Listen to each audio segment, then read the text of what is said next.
Hello and welcome back to BS Rugby, and it's that time of week once again. The URC is on this weekend for round 5 of the games. As always, on a Thursday evening, I bring you my preview and predictions ahead of the upcoming fixtures. This week, I'm joined by Rugby Geeks, a fantastic rugby YouTuber. Check his link down in the description. Head over there and give him a subscription. He's also going to jump in and put his predictions for the games. As always, if you're new here on the channel, make sure to hit the subscribe button down below as we build up to the very exciting autumn internationals. Leave a like on the video and get your predictions in the comments down below as you could feature on our review show on Sunday night. I think that's enough talking. Let's get straight into the previews. So starting with Friday nights, we have 2 games to have a look at. First of all, we have Glasgow Warriors hosting Leinster. What a mouth-watering clash this could be. Now, last week, Glasgow got a win as they travelled over to Italy to face Zebre, winning that one by 17 points to 6, while Leinster put 50 points on the Scarlets, winning that one by 50 points to 15. So both teams come in off wins. Leinster currently unbeaten this season, and Glasgow having only lost 1 game so far this year. Of course, as both teams have been in this competition for a number of years now, they did face each other twice last season. First of all, up in Scotstoun, Leinster again an away win, 32 points to 19. And then in the reverse fixture at the RDS, Leinster won that one by 40 points to 21. So Leinster may have the psychological edge over Glasgow of recent times, but it'll be interesting to see how this game goes. Both teams have announced their sides, so they're ready to go. This is how the home team line up, starting with the fullback. Ross Thompson, who usually plays at 10, takes the number 15 jersey, with Kyle Steyn and Rufus McLean playing on the wings. Sione Tupelotu plays in the centre alongside Sam Johnson, while Duncan Weir and Ali Price are the half-back pairings. In the front row, we have Jamie Batty, Johnny Matthews and Xander Fagerson, with Rob Harley and Richie Gray playing in the locks. Rory Darge and Ryan Wilson and Jack Dempson are the back row, with Ryan Wilson captaining the side.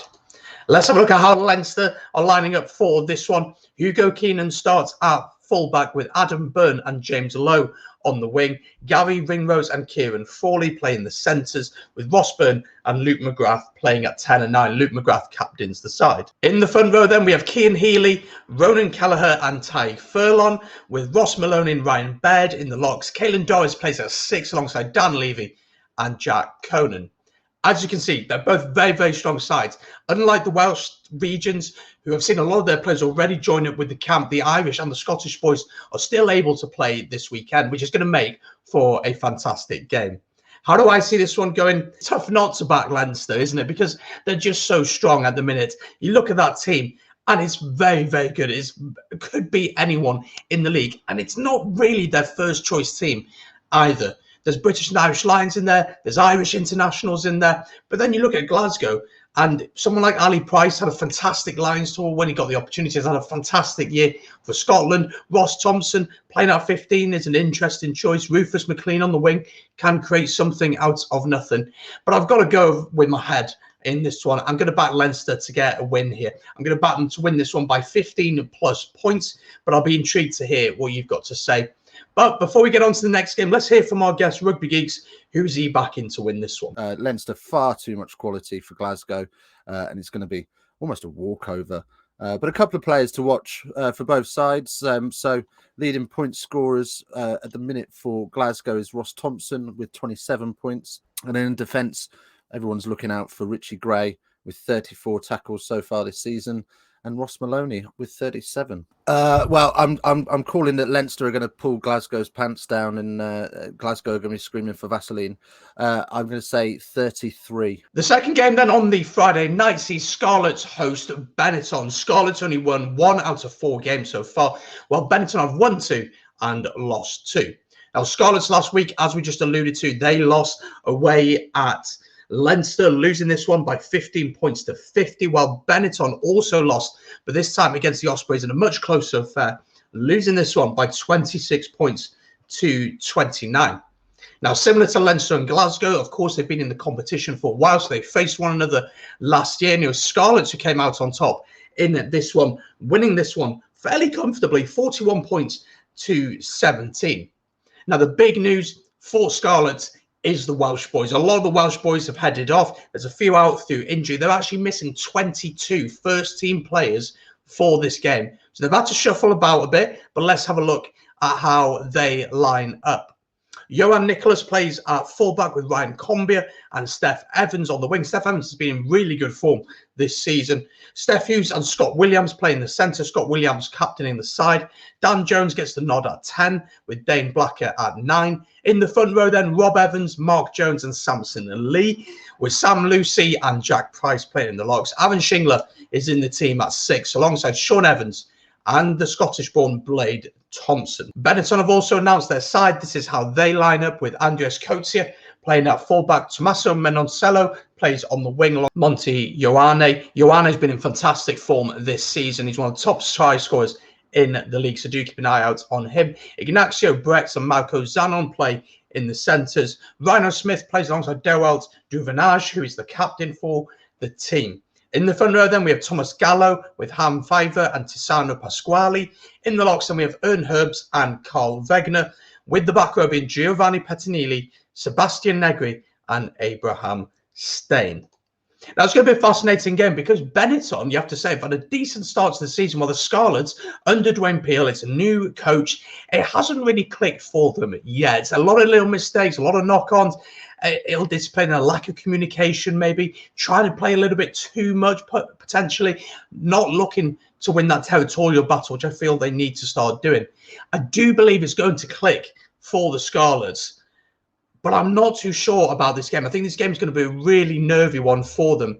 Both teams will be looking to bounce back after defeats last week, and that defeat against Leinster will certainly hurt the Scarlets boys. But Benetton were really in the game against Ospreys and maybe should have taken something. And with Ioane in the form that he is at the minute, I think I'm going to back Benetton to win this one by 2 points. Yeah, I think this is a massive game for them. Probably the game to watch for the weekend for the neutral. But I think things are going to start to turn a corner, and it's all about confidence. So to be able to play a team like Benetton, who, let's be fair, have shocked us all over the last 6 months, they've had a real turnout for the books. Scarlets will look to this as their must-win game. They must get the win here. And then, oh God, this is a tough one to call. I'm going to go 18-14. In favour of Scarlets. Let's move on then to the Saturday fixtures. The first is a 1 p.m. kickoff out in Italy. Zebre hosting Edinburgh. Zebre this season have not won a game yet.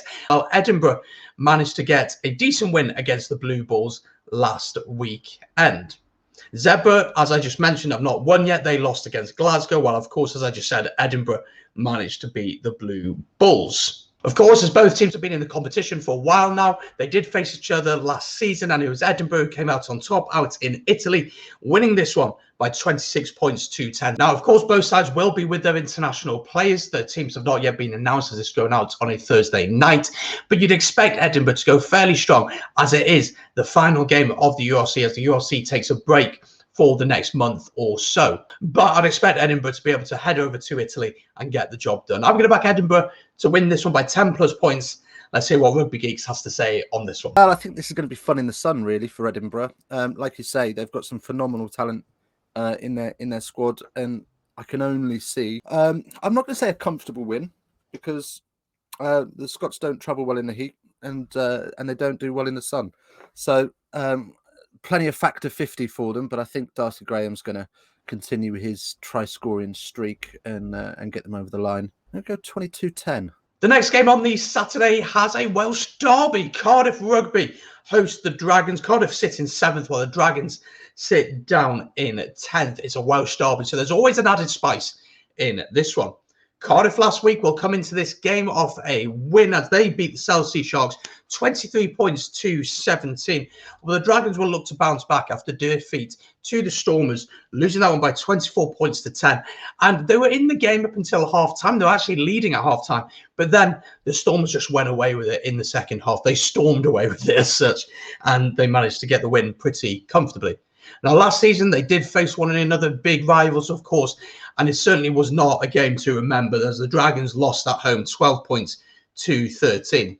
Of course, both teams will be without their international stars, which will impact them quite a bit. And it'd be interesting to see how both coaches go about that. Who are they going to put in? Who gets the opportunity? There's a few youngsters who have gone with the Wales squad as well. But it is an opportunity to see some youngsters play and to see a few maybe fringe players given an opportunity. The Dragons, for me, have looked pretty good, especially in first half. They've kept it tight. They've kept it pretty disciplined. But in the second half, a lack of maybe concentration and discipline does cost them. Cardiff, we always talk about their backline is incredible when they can get it going. It's in the pack. Can they get the dominance up front? But I'm actually going to back the Dragons to get a win here, simply because the amount of players who've gone away from Cardiff is pretty extraordinary, really. You look at the Cardiff Rugby, the tension, Priestland's away. Jared Evans is currently out injured, and Ben Thomas, who can play in that position, has been called up. So that means that someone like a Jason Tovey will have to step into the role.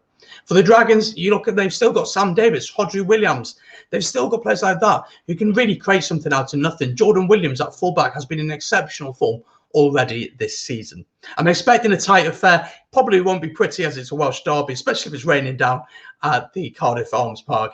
But I am going to back the Dragons to get the win. Let's see if the Rugby Geeks agrees with me. Cardiff's one of those teams, isn't it? It's got all the makings of something phenomenal, but never ever seems to kick on. I just don't know what it is with them. I don't know whether they've got a chemistry imbalance or something like that, but they always seem to have a bit of a star-studded lineup, but never seem to really do anything. I'm interested in this year with Cardiff because, as I say, they've got so much potential there. It's just whether they can get things to click. You know what? This is another big one to watch. I think this is your Saturday one to watch, if I can coin the term. But I think Dragons have had some really positive things to say so far in this league. So don't write them off. But I think on the day, do you know what? I'm going to go with Dragons. I just don't see Cardiff winning this one. I think it's going to be tight. Maybe 3 or 4 points in it. From a Welsh derby then to an Irish derby, we have Connacht who host Ulster in the late kickoff on the Saturday. Connacht sit in 11th, while Ulster remain unbeaten this season. They sit top of the table. Now, Connacht last week had a heartbreaking defeat against Munster, as Munster scored a try in the 78th minute to win that one by 20 points to 18 at Thomond Park. Ulster were more fortunate in their performance and in their results as they beat the Lions 26 points to 10. Now, big rivals, of course, they faced one another last season. And interestingly, Connacht won that one. That was played at the Aviva as Connacht won that one 26 points to 20. So recent history would suggest to look at Connacht, but form would certainly say look at Ulster. Ulster this season have been exceptional. The only time they've really been challenged, you'd have to say, by opposition is when they faced Glasgow and they dealt with it. Well, Connacht have had a very up and down season so far, losing at Dragons at home, but really then pushing a really strong Munster team last week.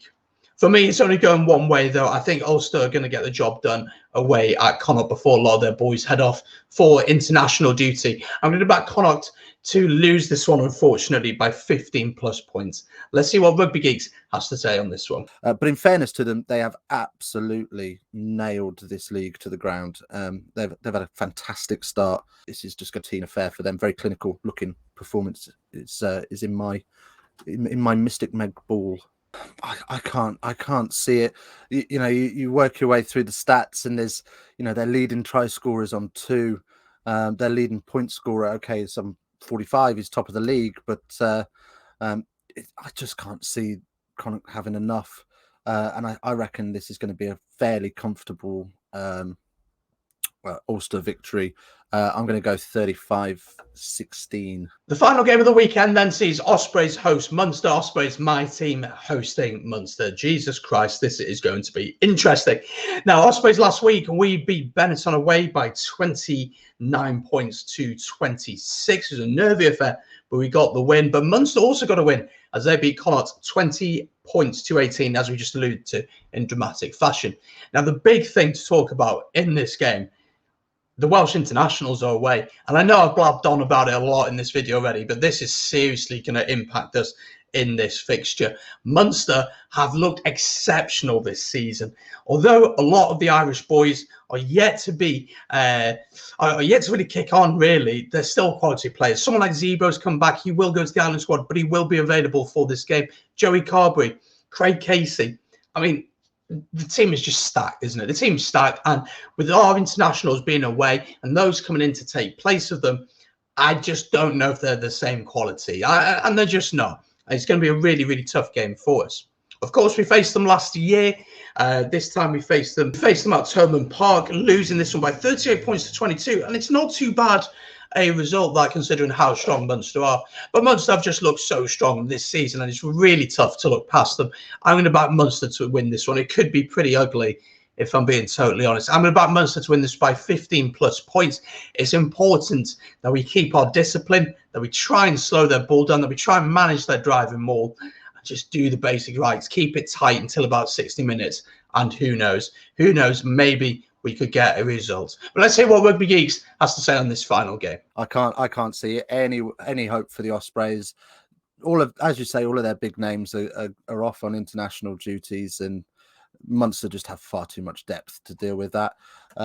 You kind of feel for the guys with international players. They've only just got them back from their Lions recovery, and now they're back out on international duty.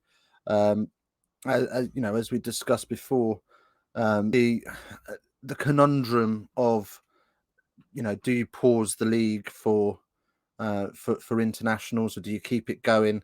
Well, this is going to show us where Ospreys lie, and I think Ospreys are massively in favour of keeping hold of their internationals. I agree with you. I think the Irish provinces in general have got their system right. Their central contract system and their sharing of resources to make sure that they're not only bringing the best players through, they're competing at the right levels. So island provinces will always be relatively successful, but in this case, as I say, grab your ankles and think of Queen and Country, because I'm going to call this one a 40-18. So there we go. That's the preview and predictions done for another week. I hope you have enjoyed. If you have, make sure to hit the like button, subscribe to the channel down below, and let me know your predictions in the comments, as well as you'll be on our review show on Sunday nights. Of course, big shout out to Rugby Geeks for jumping on this one. Make sure to check out his channel, link in the description down below, and there should be one up in the I button as well. Let's get him to 1,000 subscribers as soon as possible. Thank you so much for watching. I hope you've enjoyed. Enjoy the rugby of the weekend.